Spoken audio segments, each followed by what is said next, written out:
بسم اللہ الرحمن الرحیم۔ السلام علیکم۔ شیخ سعدی رحمۃ اللہ علیہ نے اپنے مشہور و معروف نثر مجلس پنجگانہ میں یہ روایت بیان کی ہے کہ حضرت سہل طبابت کا پیشہ کرتے تھے۔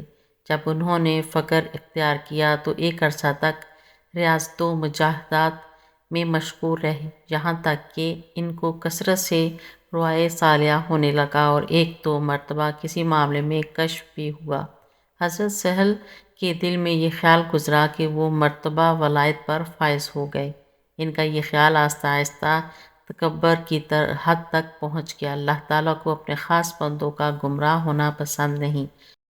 چنانچہ حضرت سہل کے دل سے یہ خیال دور کرنے کے لیے ان کو الہام ہوا کہ تم خراسان جاؤ، وہاں کے ایک رئیس کی بیٹی جنون میں مبتلا ہے، اس کا علاج کرو۔ حضرت سہل یہ الہام ہوتے ہی خراسان کے لیے چل پڑے۔ خراسان پہنچ کر انہوں نے لوگوں سے اس رئیس کا پتہ دریافت کیا تو انہوں نے ایک عالیشان محل کی طرف اشارہ کیا۔ اب محل کی طرف گئے تو دیکھا کہ وسیع و عریض قصر ہے،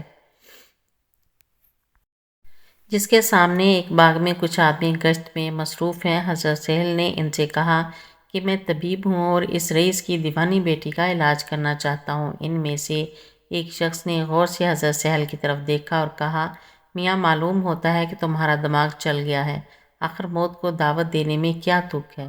ذرا اس قصر کی دیوار کے اندر جھانک کر تو دیکھو۔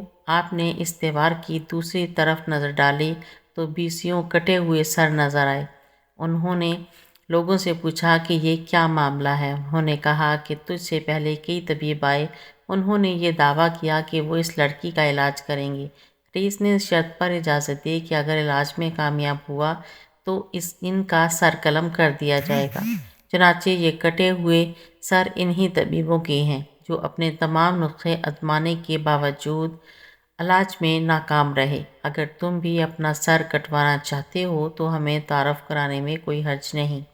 حضرت سہل نے کہا کہ مجھے سب کچھ منظور ہے، بس اس رئیس کے پاس مجھے لے چلو۔ چنانچہ وہ لوگ آپ کو اندر لے گئے اور رئیس سے ان کا تعارف کرایا۔ رئیس نے آپ سے کہا، یہاں آنے سے تمہاری کیا غرض ہے؟ آپ نے فرمایا، میں نے سنا ہے کہ تمہاری ایک لڑکی ہے جو جنون کے عارضہ میں مبتلا ہے، میں اس کے علاج کے لیے آیا ہوں۔ رئیس کہنے لگا، پہلے میرے محل کی دیوار کے اندر تو نگاہ ڈالو۔ آپ نے فرمایا، میں نے سب کچھ دیکھ لیا ہے۔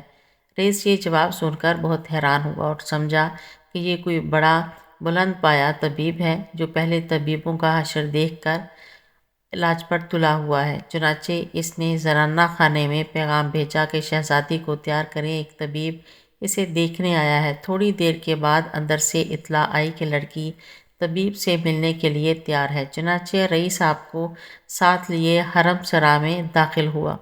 جب لڑکی کے کمرے تک پہنچے تو لڑکی نے کنیز کو آواز دی، میرا نقاب لاؤ تاکہ میں نقاب کر لوں۔ رئیس کو حیرت ہوئی کہ اس سے پہلے کتنے ہی طبیب آئے لیکن لڑکی نے کسی سے پردہ نہیں کیا۔ اس طبیب میں معلوم نہیں کیا بات ہے، وہ اپنے خیالات کو ضبط نہ کر سکا اور لڑکی کے سامنے ان کا اظہار کر ہی دیا۔ لڑکی نے جواب دیا، وہ مرد نہیں تھے، مرد یہ ہے جو اب آیا ہے۔ رئیس لڑکی کا جواب سن کر سٹپٹا گیا اور اس کی سمجھ میں کچھ بھی نہ آیا۔ حضرت سہل لڑکی کے قریب گئے اور السلام علیکم کہا۔ رئیس ساتھی نے جواب دیا، وعلیکم السلام اے پسر خاص۔ آپ نے پوچھا، تم نے کیسے سمجھا کہ میں پسر خاص ہوں؟ رئیس ساتھی نے کہا، جس نے تم کو یہاں بھیجا اس نے مجھ کو بھی متنبع کر دیا۔ تمہیں اللہ نے ایسی نعمت سے نوازا ہے جس سے روح کو تسکین ملتی ہے، اس وجہ سے میں خجالت محسوس کر رہی ہوں۔ رئیس یہ گفتگو سن کر عالم تحیر میں کھو گیا اور ساکت و صامت دیکھنے لگا کہ اب کیا ہوتا ہے۔ حضرت سہل سمجھ گئے کہ لڑکی کو جنون نہیں بلکہ کوئی اور شے ہے۔ انہوں نے قرآن حکیم کی ایک آیت پڑھی کہ شاید اس میں علاج ہو اور لڑکی کو سکون میسر ہو جائے۔ رئیس ساتھی نے جو ہی یہ آیت سنی غش کھا کر گر پڑی۔ تھوڑی دیر بعد جب ہوش میں آئی تو حضرت سہل نے اس سے مخاطب ہو کر کہا کہ مجھے سرزمین اسلام میں لے جاؤ۔ رئیس ساتھی نے پوچھا، سرزمین اسلام میں کیا شے ہے جو یہاں نہیں ہے؟ آپ نے فرمایا، ارض اسلام میں کعبہ معظم ہے۔ رئیس ساتھی نے کہا، میرے سر کے اوپر نگاہ کرو۔ آپ نے اوپر نظر ڈالی تو ایک عجیب منظر دکھائی دیا۔ ان کی نظر کے سامنے ایک کعبہ موجود تھا جو لڑکی کے سر کے گرد طواف کرتا معلوم ہوتا تھا۔ حضرت سہیل یہ نظارہ دیکھ کر بے ہوش ہو گئے۔ جب ہوش میں آئے تو رئیس زادی سے پوچھا، تو نے یہ مرتبہ کس طرح حاصل کیا؟